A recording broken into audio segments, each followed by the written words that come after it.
bon, moi je ne suis pas originaire du milieu agricole, mes parents sont commerçants. Quand j'étais jeune, je ne savais pas trop ce que je voulais faire de ma vie, mais la seule chose que je savais, c'était que je ne voulais pas vivre à la campagne, je ne voulais pas épouser un agriculteur et je ne voulais pas faire un métier dans la boucherie-charcuterie. Voilà, ça c'était sûr. Et donc c'est tout l'inverse qui s'est produit. Depuis l'âge de 3 ans, je sais ce que je voulais faire à l'avenir. Donc ça a toujours été une passion et je continue à l'avoir et petit à petit je continue à me former voilà, pour essayer d'être le plus performant possible après à l'avenir. Moi je suis né là-dedans. Donc déjà quand on y est né, oui, j'ai tout reçu. J'ai tout reçu. Bon, il y avait la terre, bon, évidemment, mais enfin, je veux dire, l'état d'esprit, là, il y a tout, quoi. On est lié aux animaux, lié à la terre. Puis, oui, je suis née là-dedans, dans les vaches. Hein.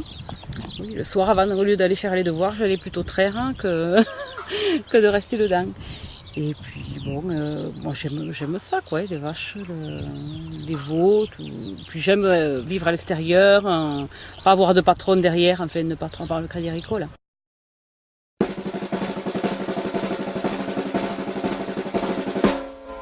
Voilà, donc nous on est en culture raisonnée, donc on observe la vigne et puis on intervient quand il y a besoin, avec parcimonie, pour traiter les maladies qui peuvent survenir.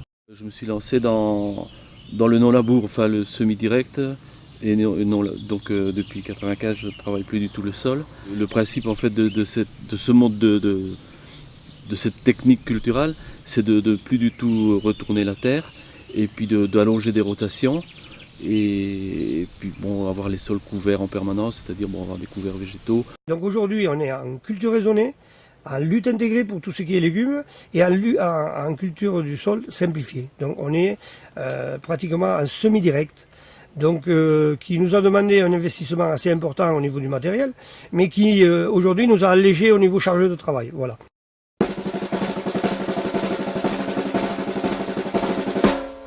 Les mesures environnementales, oui, mais dès l'instant qu'elles ne sont pas trop restrictives et qu'elles n'empêchent pas de produire. Alors, quand je dis de produire, ce n'est pas de surproduire, mais de produire avec les objectifs de rendement qu'on se fixe en agriculture raisonnée. Voilà. On a des bandes enherbées à respecter, des périodes d'épandage des fluents, voilà, les contraintes qu'on a tous. Sauf que moi, je n'ai pas à entretenir mon pulvé vu que je ne m'en sers plus. Donc on va s'adapter sur ce point, c'est déjà fait même. Hein. Nous employons des produits qui sont agréés, qui sont mieux contrôlés. Et il y a, je ne sais pas, peut-être la moitié des produits que nous employions il y a 20 ans ont été enlevés du marché. Donc c'est-à-dire que quand même, il s'est fait un peu n'importe quoi. Et ce n'est pas la faute à l'agriculteur, puisque l'agriculteur, lui, il employait ce qui était conseillé par les techniciens, par les centres professionnels.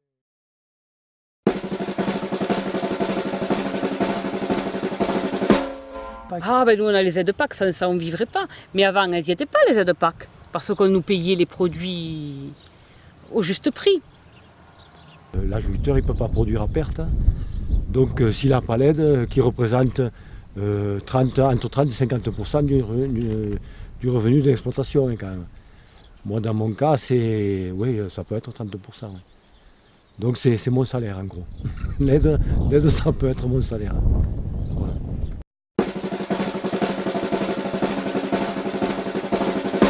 Il faut bien qu'ils se rendent compte que s'ils veulent manger du pain, il faut bien que le blé se cultive. Et s'ils veulent boire du lait, il faut bien que les vaches soient élevées quelque part. Et bon, les vaches ça chie évidemment et ça mauvais. Les agriculteurs, on est allé des fois dans la rue manifester, mais c'est très rare. Voilà. On est déjà malléable, on est toujours prêt à se remettre en question. Quand on nous a demandé de produire, on a produit. On nous demande de respecter l'environnement, on le fait. Voilà. Alors je pense que c'est mais pas du tout justifié que l'on nous traite de pollueurs. Quand les personnes arrivent chez nous, ils ont cet a priori, c'est certain. On le voit dans leur regard, on le sent par rapport aux questions qu'ils posent.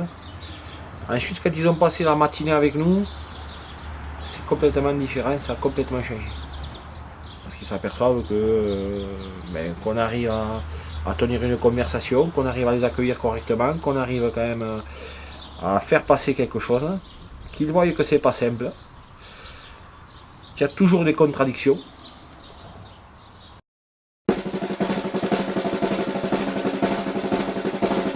faire des essais de fromage, utiliser un peu de lait pour expérimenter un nouveau fromage. Voilà, ça c'est le côté intéressant.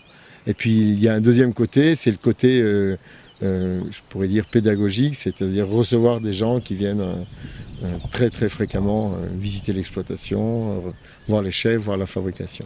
Moi, ce que j'en retire, c'est surtout cette impression de liberté qui nous fait accepter les contraintes, du temps important, du temps de travail important. On va dire c'est la récolte, bien évidemment.